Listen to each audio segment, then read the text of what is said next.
You're listening to Workplace Perspective, an employment law podcast presented by Sapphire Legal. Workplace Perspective is a regular podcast series for employers and employees focusing on education, training, and the law to help organizations of all sizes develop and maintain successful workplace relationships. The opinions expressed by guests on Workplace Perspective do not necessarily reflect those of Sapphire Legal or its attorneys and should not be considered legal advice. And now, here's your host, founder and principal attorney at Sapphire Legal, Teresa McQueen. Thank you, James, and welcome everyone to Workplace Perspective, where we are striving to raise the bar at workplaces everywhere. Today, we are talking with Michael Sorell, a research fellow at IMD Business School, located in Switzerland, of all places. We are so excited to have him with us. Michael has co-authored a really interesting article entitled Why Reverse Mentoring Works and How to Do It Right. The idea of reverse mentoring is really fascinating to me and a concept that has the potential to create engagement across so many businesses and organizations. I cannot wait to hear more about the concept and to get Michael's thoughts on this innovative twist on traditional mentoring. It's going to be a great show. Don't go away. We'll be right back. The opinions expressed by guests on Workplace Perspective do not necessarily reflect those of Sapphire Legal or its attorneys and should not be considered legal advice. You're listening to Workplace Perspective, an employment law podcast presented by Sapphire Legal. Welcome back to our listeners and welcome to Workplace Perspective, Michael Sorell. We're really happy to have you. Thank you for having me. So before we get started, why don't you tell our listeners a little bit about who you are, what you do? So thank you. So my name is Michael Sorell, and I'm an American, born and raised in New York, but now living in Lausanne, Switzerland. And I'm a research fellow at IMD Business School in Switzerland, where I am responsible for working on research articles for both academic journals and practitioner journals, like the article you found on hbr.org, for example. Currently, I'm interested in researching strategic renewal, which is basically how large established firms renew and invent themselves using their resources both internally and externally. Well, that's great. Well, I'm so excited to talk about this topic. I can't tell you. There are so many businesses and organizations right now just struggling, trying to find ways to stay relevant as they face, shifts in society that are driven by not only societal changes, but technology. And then we've got this transition from one dominant workforce to the new dominant workforce. And then at the same time, we've got all these younger workers and young professionals trying to sort of struggle to find their voice and share their knowledge and contribute somehow to their jobs and their community and their careers in more of a meaningful way. And this idea of reverse mentoring, it's just such a terrific opportunity, right? For these two groups to come together. And I just can't wait to hear it. So why don't we start by you tell us, what is reverse mentoring? So reverse mentoring is what we consider the pairing of younger employees with more established senior executives to discuss topics which are of strategic importance to the organization. And this was started by Jack Welch back in the late 1990s when he wanted to, when basically he wanted to have his top executives understand the internet, because the internet was being created around that time. And he thought that this was something that his executives needed to learn about. So he created reverse mentoring. And he is credited with the reverse mentoring kind of phenomenon. So if you do a Google search, it'll come up with Jack Welch. And so the idea is basically to do a flip on the reverse mentoring, to do the flip on the traditional mentoring, which is where a senior member mentors a younger employee. Here we're having a younger employee mentor a senior member of the organization. And why it's become popular now is what you've stated, is because there are a lot of trends which are happening now, which are really either disrupting companies or kind of outside the traditional box or thinking of most senior executives. And this is issues, things related to digital, sustainability, globalization, things regarding the sharing economy, diversity and inclusion, and as we talked about, millennials and Gen Z. And what's happening now is that stakeholders of many large corporations are expecting senior members of the corporation to have a detailed knowledge of these topics, but Right. also talk about them with experience and in depth. So it's kind of don't just talk about digital, walk the talk. Um, and in order to have that type of rich understanding, really senior staff members and top management team members really need to go to in-depth detail and learning about these topics. And one of the people in the organization that they can leverage are younger employees, for example, millennials and Gen Z. Yeah, it's fast. I just am fascinated, but it's really true. So I became aware of your article through my local bar association, because like a lot of organizations, we're looking at, so how do we stay relevant? Not Yes, just to younger members, but across the organization, right? Even, I think it's not accurate to say that it's only the younger generation that's looking for more engagement online, easier ways to access things and all of that. But even on the task force that we put together, um, we're looking at benefits, but and I'm pretty, I think I know what's going on, but even I'm amazed at the depth of knowledge when it comes to social media and online engagement and all of these sorts of things. Very forward thinking, because a lot of people are forward thinking, but each generation sees the future differently.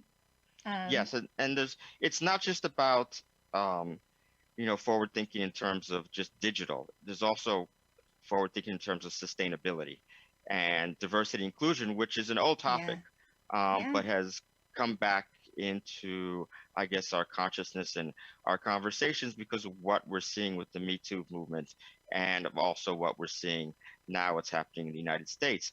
And these are obviously topics that you can read about or find online or take a course on. But really, what people want to hear from the top management team and from CEOs is that kind of understanding, that kind of in-depth experience that, these are topics that they've been thinking about, that they've been talking about with people, and that they understand the kind of issues that are important to not only the current generations, but future generations.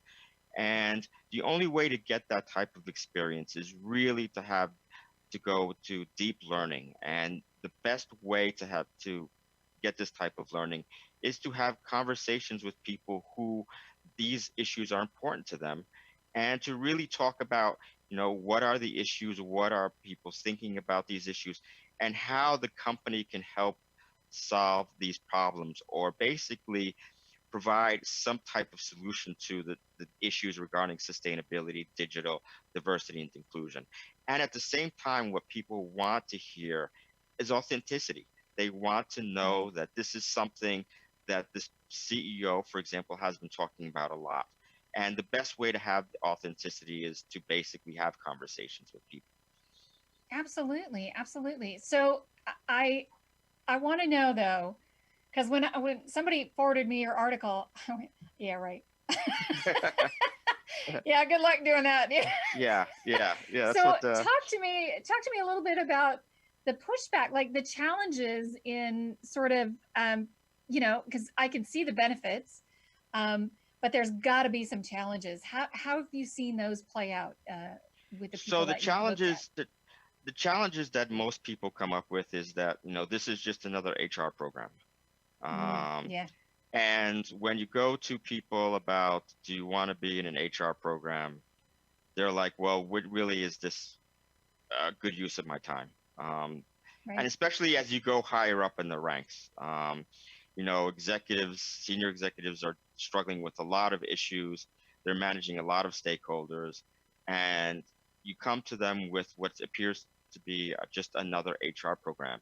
And that's going to be the biggest challenge that they're going to face because they're going to say, yes, this is not on the top of my list of things to do today, but also they're going to say, well, what's really the added value for me? What's the strategic importance to the organization of doing this program? And that's really the biggest challenge. And to overcome that, it needs to be seen as a way for companies to tackle strategic issues in the organization and challenges that the company is facing that is somehow related to HR and deals with younger generations. A good example of this is one of the companies we talked to was a financial service company. And what they found was that they were having trouble attracting millennials to their industry. And millennials were interested in it, but compared to other companies and other industries, they were interested in other things, for example, tech and doing things regarding sustainability. So what they found was that the senior members of the company found that they needed to change the way they talk and they needed to change the way they interact with stakeholders to reflect the things that are important to millennials and to reflect and talk to millennials about the things that they're interested in and showing how millennials can have a career in the financial services. And this was something that was of vital importance to the organization because they needed to recruit talent and they needed to bring the next generation in. And what they found from talking with mentors through this reverse mentoring program was how to position the company to make the company more attractive to millennials. That's really interesting because it's not what I thought you were going to say. I thought the biggest concern would be egos. No, I mean, there are issues regarding egos, but the biggest concern is time. And the biggest concern is basically, how is this going to help me with the challenges that the company faces? Yeah. And how is this going to help me with the challenges that I face in my department? And when it's framed as just another HR program, I think people don't think of it as strategic importance. And that's one of the problems with, for example, programs that come from HR. They're not seen as really strategic. And overcoming that is basically having buy-in from senior managers and from the top, saying that this is actually a program that is going to help us with our strategic challenges and our blind spots and help us bring the company into the future. Yeah, I mean, walk the walk. I remember I worked for a big corporation when I was younger, and it was always the newest CEO's pet project. So, we all got to get on board with this now. We all got to get on board with that. And after it's all done, you're like, well, it was a waste of time because nothing gets carried forward. But when you're talking about buy-in, that is huge. It's absolutely huge. It's crucial to, to not just instigating, like you said, but to get buy-in, but for the long term. So I'm getting a signal from Paul. Hold that thought. Okay. We're going to take a quick break. When we come back, more thoughts from Michael on reverse mentoring. Stay with us. We'll be right back.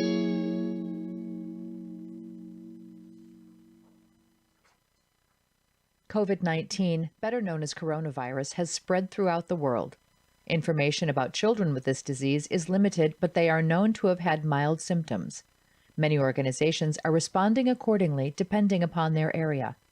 It's best to stay home and away from others, especially when sick, and continue following healthy hand wash guidelines, covering mouth and nose and not touching your face or high-touch surfaces. Clean and disinfect high-touch surfaces regularly, and for more information, please visit cdc.gov/COVID-19. Thank you. If you enjoyed today's show, do this. Share us, like us, give us a review on your favorite podcast app. It means a lot to us, and it ensures more people tune in and raise the bar at workplaces everywhere.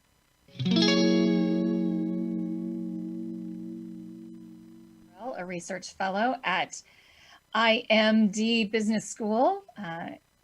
We did mention where you were from, right? You're coming to us from Switzerland? I'm coming from Lausanne, Switzerland, yes, by Lake Geneva. Lac Oh, Leman, depending on whether you're French or American.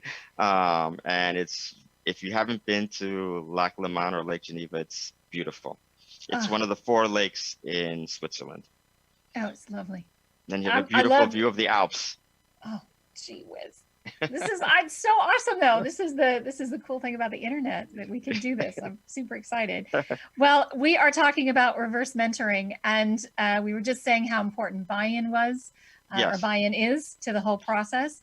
But And let me go just ahead. make one comment here Yeah. because I made the original statements that, buying had to come in from the top. Buying also has to come in from the bottom. Like I said, walking the walk and talking the talk. If you're going to come propose a program to a younger generation like millennials or Gen Z, Mhm. they have to have buy-in. They have to believe that this is a program that is supported by the top and supported by the organization, is going to have the resources and the training and the commitment to maintain the program and help them achieve their goals. Because if they don't feel that this is actually a worthwhile program and helping them and with not only their careers but also about the issues that they're involved in, Mhm. then they're not going to want to participate in the program and the program's not going to last long. So you require buy-in from all the stakeholders, which is the CEO, the top management team, or senior executives, and then also for example, the millennials or the Gen Zers, depending on which generation you would like to work with in the organization. Yeah, absolutely. Absolutely. Okay, so let's get practical. Um, how can an organization or an individual on their own get involved in reverse mentoring? So I'll tackle the easy one first. So the individual, if your company does not offer a reverse mentoring program, then one of the things you would like to do is kind of like if you were trying to find an executive coach. Basically, find out the issues that you're interested in learning about, whether it's digital sustainability, diversity, and inclusion, and try and find someone in your organization who basically is working to be a change agent in these type of topics. Generally, you would like someone who's not in your department, and someone who'd be willing to meet with you and talk with you about not only these topics, but what does it mean for the company, and how can the company be doing more of these things. And it can be basically from a network, or it can be you can talk to HR, or you can just have try to identify people in your organization who know about people in the organization who are interested in these issues. When you try to do it at the organizational level, it becomes a little bit more tricky because you need a lot more people involved in the whole process. Ideally, it should be start with a relationship between a senior member and, for example, a millennial. And the idea then is to try and develop a program and find millennials who would be interested in being involved in this program. And then once you've started to talk about kind of topics and issues and what kind of program you would like and the rules, then the idea is that you would present it to HR and then to the CEO or the CEO, depending on who's in charge of this. With an organization, you would like the millennials to run the program. This is one of the things we found, that it really needs to be run by the younger generation. They need to be responsible for the training, for the for the recruitment, and for the matching, because the matching is very difficult. And the more that the millennials can run the program, the more buy-in you'll have, and the more energized they will be in building these relationships and making sure that the program runs well. I was thinking as you were speaking, and I thought this when we were talking earlier too, about the idea that that you find someone who has an interest in the company or the organization. So, because it's more, it's not in the traditional sense of mentoring. A lot of people look at mentoring like, I'm trying to improve myself, my practice, my job, whatever it might be. But this has an interesting twist in that it really is most effective in an organization where you've got people who are invested in the organization, which is why I would imagine it's such a great engagement and retention tool. Because if you're, right, if you're going to go through all that work and you've got people, you want to get them invested in the company, and it's really great because you're matching someone who presumably has been with a company for a more significant period of time, more so than someone who's just come on in a younger career capacity. So you have that it's almost working both ways, because you've both got to buy into the company, right? So that back and forth. When you have a really good mentoring relationship, it kind of reinforces it. It creates a lot of synergies within the organization, because remember, the mentors who are the younger generations are then talking about the program to their coworkers and to their colleagues, and talking about how great the program is and all the things that they're learning and what they're learning about the company. This is the tricky part, because it becomes a double-edged sword. Just as much as the program can energize the younger generation, it can also kind of have a negative impact if the program's not run well. So it can de-energize a younger generation or younger employees if there's not really a sense of buy-in and the program's not run well, or it is not really thought as important to the senior staff members of the organization. So it really needs a lot of buy-in and a lot of commitment and a lot of dedication to the idea that this is really an important program, and we want to do this because not only is it going to help us who are the senior managers, but it's also going to help to energize the younger generations. And the goal of the program is to basically help the company overcome its strategic challenges. I think that's unique as well, that common goal idea to better the organization or better the business, the company, to both of your benefit, to the more senior and the younger professional, right? To both of your benefits. Yes, and one of the things that has to be clear is these don't have to start out being big goals. I mean, it isn't like we're talking about, okay, now we're going to talk about mergers and acquisitions. These can be things, like I said, about, how do we better position the company to handle the issues around millennials? Or how do we deal with the issue of diversity and inclusion? What do I, as a senior member, need to be doing? Who should I be talking to? Should I be reaching out to organizations? So there's a lot of little things that can happen that can create big change within an organization. But the important thing is that the learning process. This is about one generation learning about the important issues that are impacting younger generations in our society as large, and being more in tune with what's happening to them and in the external environment. And then trying to figure out how the company can solve some of these problems. Well, Michael, I love this topic. I could go on all day. This is fascinating. I think you've given me so much to think about, and I'm sure you've given our listeners a lot to think about as well. I hope so. It's a great concept. It's a really great concept, and you explained it so well. Thank you. As we sort of wrap up today, do you have any sort of words of wisdom or thoughts for the future on this topic? Yes. So what we like to talk about at IMD is the Monday morning takeaway, which is on Monday morning, 9 o'clock, when I walk into the office, what can I do, or what should I be thinking about? And I think that as we move into what we consider the knowledge economy, one of the things that people need to understand is that we're in the age of continual learning. Mm-hmm. And whether it's you're learning online, or you're learning through a book, or you're learning through a coach or a mentor, you need to constantly be learning, because we're in a time where, with lots of disruptions and lots of changes, lots of important issues regarding sustainability, diversity, inclusion, and digital. And you're not going to be able to really learn about these issues at once or using one source. You need to Mhm. use a variety of sources, and you need to learn the way you learn best. And one of the best ways to learn is obviously through conversations and with people who are really trying to be change agents in these areas. Well, that'd be you, Michael.